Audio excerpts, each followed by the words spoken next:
Professor Gigi Richard from the Water Center at Colorado Mesa University joins me from Colorado now via Skype. Thanks very much indeed for joining us, Professor Richard. First of all, the EPA, very quick to say that they made a mistake. This was quite a blunder, wasn't it? Yes, it was, but they were in the action of doing a cleanup on the mine, and it was an accident, an unexpected accident. Do we know what happened? What the sludge from the mine got into the water?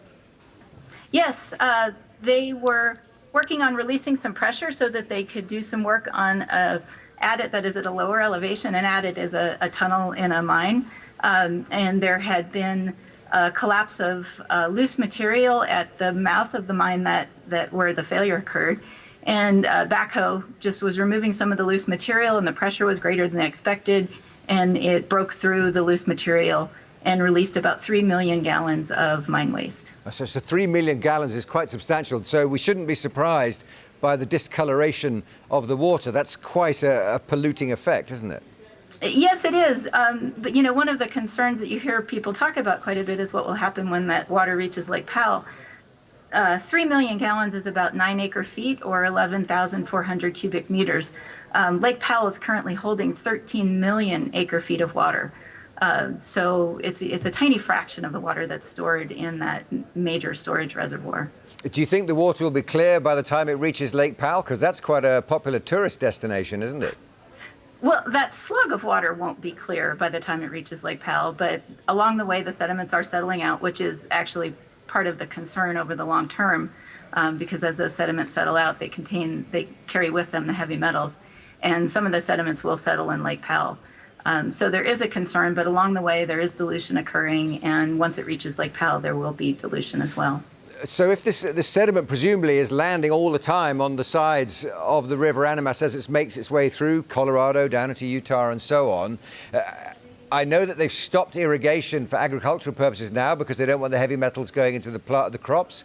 How long will they have to keep that from the irrigation from starting again?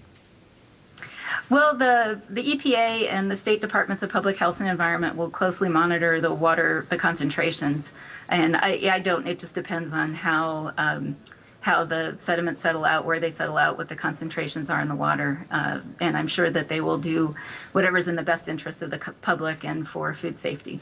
Because a layman like me, I would imagine that the sediment implies that any pollutants in the water eventually settle into the soil, the mud at the bottom of the river, and then might stay there. So would they have to do checks all the way down different stretches of the river to see if this was settled on the bottom, even though the water was clear again?